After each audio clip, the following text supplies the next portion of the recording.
dans son ministère. Ça veut dire que pendant qu'il exerçait son ministère, il y avait la puissance de Dieu qui s'est manifestée avec des signes, des prodiges et des miracles. Mais curieusement, de nos jours, ces choses-là se font rares. Nous sommes beaucoup plus axés, notre ministère, encore notre prédication se repose beaucoup plus sur des discours persuasifs de la sagesse. Mais il n'y a pas vraiment la démonstration d'esprit. Donc, et on passe plus de temps à discourir, à faire de longs discours, à faire de longues prédications. Mais à la fin, vraiment, il n'y a pas la manifestation de la puissance de Dieu, il n'y a pas de miracles, il n'y a pas de signes, il n'y a pas de prodiges. Alors la question qu'on se pose, est-ce que le temps des miracles est passé ou encore le temps des miracles est toujours d'actualité? Voilà, si le temps des miracles est encore d'actualité, pourquoi nous ne vivons pas les mêmes miracles que les apôtres ont accompli et que Jésus-Christ lui-même a accompli? Jésus-Christ a dit, si vous croyez en moi, vous allez faire les mêmes choses que moi j'ai fait. Mais curieusement, on voit pratiquement pas, on ne vit pas pratiquement les mêmes choses que le Seigneur a fait. Alors on se pose la question, est-ce que le Seigneur avait menti ou il avait dit la vérité? Alors ce que nous devons comprendre ici, c'est que les miracles, c'est le Saint-Esprit qui les fait, qui l'accomplit. Ok, c'est ça d'abord la première des choses à comprendre, c'est que c'est le Saint-Esprit qui opère le miracle au sein de l'Église. C'est pourquoi Paul dit et ma parole et ma prédication ne se reposaient pas sur les discours personnels, mais sur une démonstration d'esprit et de puissance. Donc c'est le Saint-Esprit qui accomplit les miracles, c'est le Saint-Esprit qui accomplit les signes, c'est le Saint-Esprit qui accomplit des prodiges. Ok, ok. Donc, le miracle, c'est l'œuvre du Saint-Esprit dans nos vies, au milieu de nous. C'est le Saint-Esprit qui accomplit. Ça, c'est quelque chose que nous devons comprendre. Et en tant que chrétien, en tant qu'enfant de Dieu, nous avons tous le Saint-Esprit. La Bible dit dans les derniers jours, dans le livre des Actes que nous avons lu, dans les derniers actes 2, la Bible dit, acte 2, le verset 17, dans les derniers jours, dit Dieu, je répandrai mon esprit sur toute chair. Nous sommes dans les derniers jours, et donc l'esprit de Dieu est sur toute chair. Chaque chrétien a l'esprit de Dieu. Il a dit, vos fils et vos filles prophétiseront, et vos jeunes gens auront des visions, et les vieillards auront des songes. Il a dit, oui, sur mes serviteurs, sur mes servantes, dans ces jours-là, je répondrai de mon esprit et ils prophétiseront.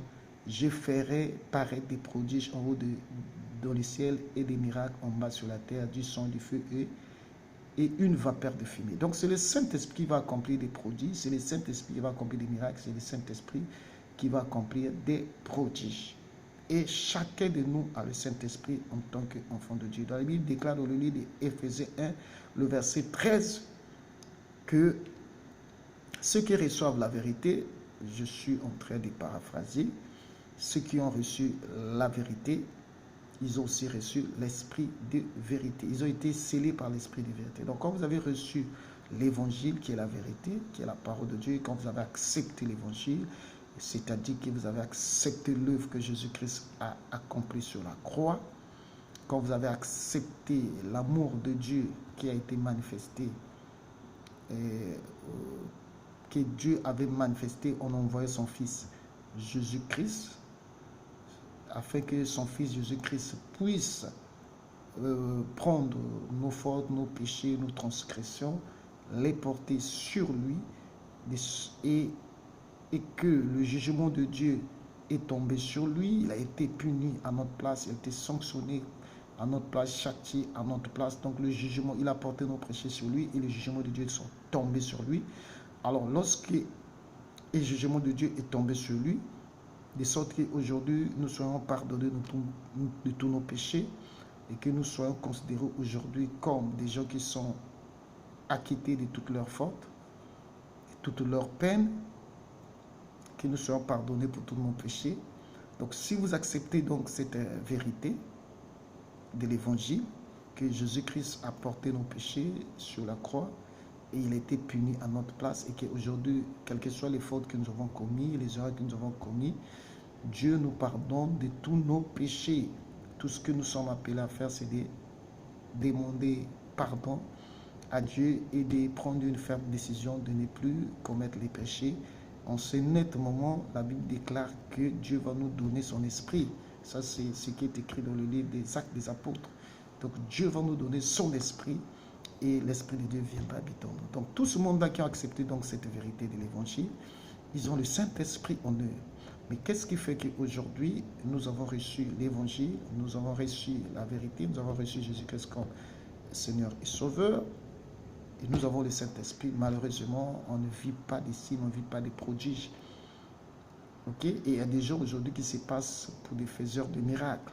Croyons qu'il y a des gens qui sont choisis pour faire des miracles, alors que c'est tous les chrétiens qui devaient normalement faire les miracles, parce que c'est tous les chrétiens qui ont reçu le Saint-Esprit, et que c'est le Saint-Esprit qui a accompli des miracles. La Bible nous dit quels sont les miracles que le Saint-Esprit opère. Nous allons les lire dans le livre de 1 Corinthiens,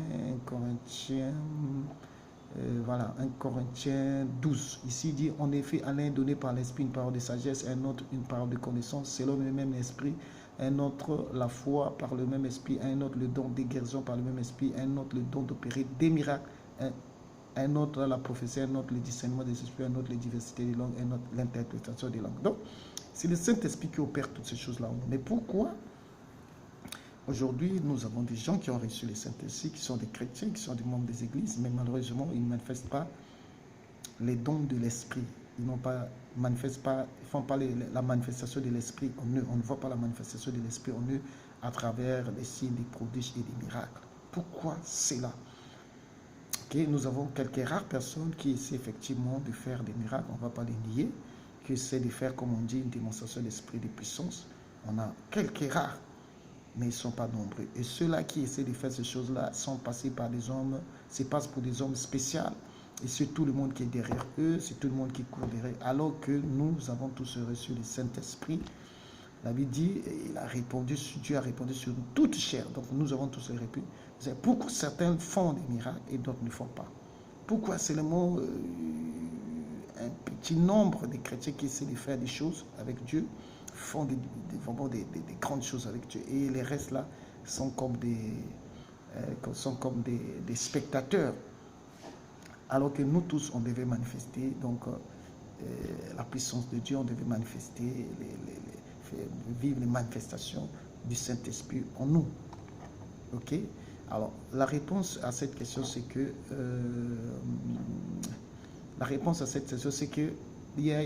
le problème ici, c'est que il ne s'agit pas de recevoir le Saint-Esprit. Le Saint-Esprit, c'est comme une femme, je vais dire, on va le lire dans le livre donc de Éphésiens 5, le verset 31. C'est pourquoi l'homme quittera son père et sa mère et s'attachera à sa femme, et les deux deviendront une seule chair. Ce mystère est grand, j'ai dit cela par rapport à Christ et à l'Église. Donc ici, on nous parle de la relation de Christ avec l'Église. Or, le Christ est aujourd'hui assis à la droite du Père et il nous a envoyé son Esprit Saint. Donc, on peut en réalité, le rapport de Christ avec l'Église, c'est en un mot, le rapport du Saint-Esprit avec l'Église. Okay? Et donc ici, la Bible assimile le rapport du Saint-Esprit avec l'Église, ou encore le rapport de Christ avec l'Église, avec les rapports de l'homme avec sa femme. Et Paul dit, ce mystère est grand. Le mystère de l'homme avec la femme, de la relation de l'homme avec la femme, elle est grande. Ok, donc ce qu'il faut comprendre d'abord, la première des choses, c'est que pour que tu puisses vivre avoir une relation harmonieuse avec une femme, il ne suffit pas seulement de la prendre au mariage, donc de la doter et de la prendre au mariage. Le fait de doter une femme, de l'amener à la mairie, voilà, de l'amener chez soi, ne suffit pas pour... c'est pas une garantie pour que vous puissiez connaître une vie conjugale heureuse, donc vous puissiez connaître une vie conjugale harmonieuse. Le fait même de nourrir une femme ne suffit pas pour que cette femme-là vous respecte, que cette femme-là vous obéisse, que cette femme-là voilà, fasse ce que vous attendez d'elle. Le fait même de la nourrir, le fait même de prendre soin d'elle, le fait même de l'habiller, le fait même de donner tout ce qu'elle... Voilà, tous les biens nécessaires, les bijoux et tout ne suffit pas. Ok, moi je connais un monsieur qui a pris sa femme, l'a menée à l'étranger, hein, dans un pays voilà, qui est développé, voilà, que j'étais les noms. Il a mené sa femme dans un pays développé en vacances. Donc le gars a dépensé beaucoup d'argent. Mais pour un petit problème de gâteau, voilà, ça crée des problèmes, un petit problème de gâteau. C'est-à-dire qu'ils étaient entre le choix de payer tel ou tel gâteau. Tel ou tel gâteau. Bon, je ne dis pas de quel gâteau il s'agit, mais tel gâteau. Mais comme ils ne s'entendaient pas, le monsieur a fait le choix, il a décidé de prendre un type de cadeau que la femme n'a pas aimé. Mais ça a créé des problèmes dans le couple. Alors que le gars a pris le soin de prendre la femme, l'amener à l'étranger, il a dépensé beaucoup d'argent. Donc c'est pour dire que le problème pour être en bon terme avec une femme, il ne s'agit pas simplement de la nourrir, de s'occuper d'elle, de la vêtir et tout, mais il faut la connaître en fait. Il faut la connaître. Et c'est la même chose avec le Saint-Esprit. Le fait de recevoir le Saint-Esprit ne suffit pas, mais il faut connaître le Saint-Esprit. Alors, ce qui fait aujourd'hui la différence entre les chrétiens qui manifestent la puissance de Dieu et les chrétiens qui manifestent la puissance de Dieu, c'est le fait que certains chrétiens connaissent le Saint-Esprit, ils connaissent vivre avec le Saint-Esprit, ils prennent le temps de connaître le Saint-Esprit, de chercher à connaître le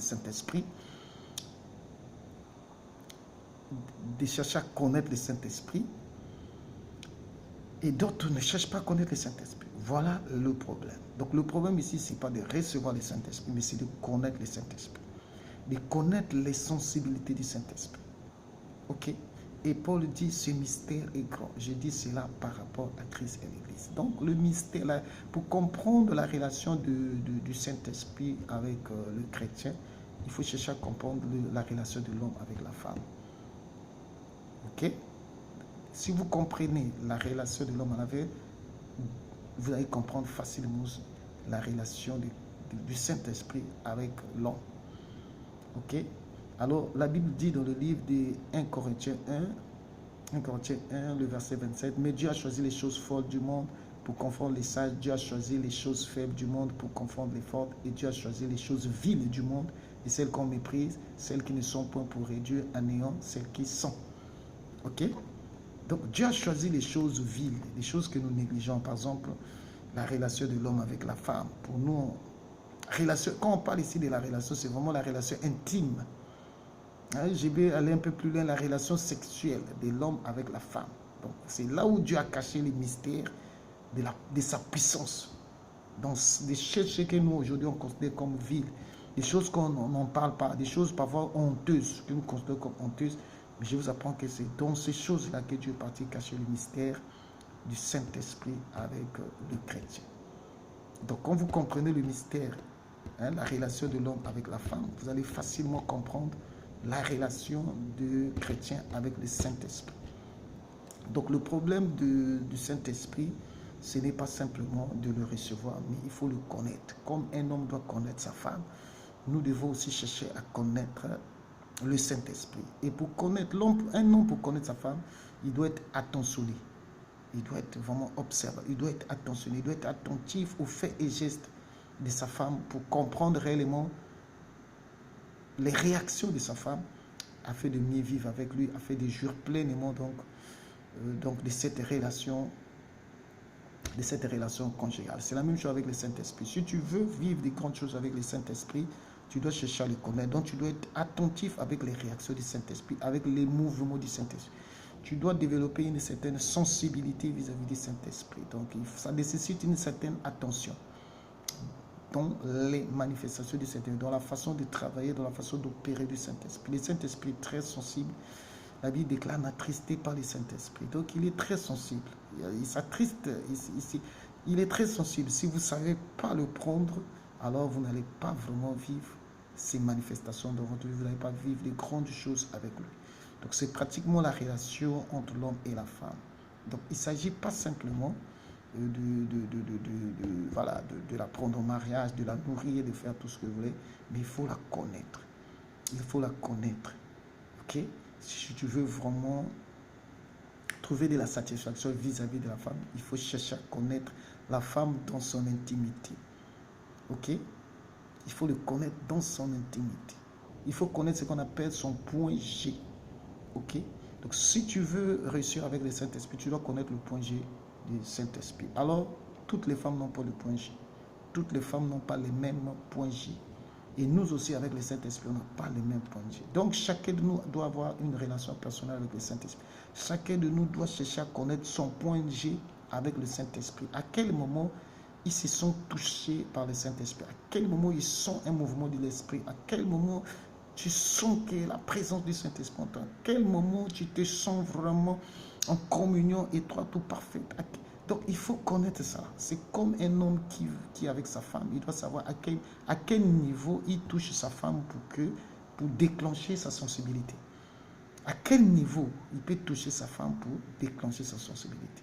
Ce n'est pas n'importe où. Il y a des femmes, pour déclencher leur sensibilité, bon, en fait, comme on dit, leur orgasme. Quand on parle de la relation, c'est la relation intime. Ce n'est pas la relation, voilà, ce que nous considérons comme honteuse, là. Hein, qu'on n'aime pas parler. C'est ça. C'est dans ça que Dieu a caché ce mystère-là. Donc, toutes les femmes n'ont pas la même sensibilité. Toutes les femmes n'ont pas les mêmes points G. Il y a des femmes, pour les amener à l'orgasme, il faut parfois toucher l'oreille, il faut toucher le cou, il faut... Vous voyez, il y en a d'autres, il faut aller un peu plus loin. C'est la même chose avec le Saint-Esprit. On n'a pas tous le même point G avec le Saint-Esprit. Il y a des gens, pour sentir la présence du Saint-Esprit, ils doivent faire ceci, ils doivent faire cela. Il y en a d'autres, il faut faire ça. Maintenant, tout ça, ça nécessite une étude. Il faut l'étudier, il faut observer ça. Il faut être attentif. C'est comme ça que Dieu a voulu que ces choses-là se passent. Hein, ce n'est pas parce que tu es tombé sur ta femme et aussitôt que ta femme va jouir. Non.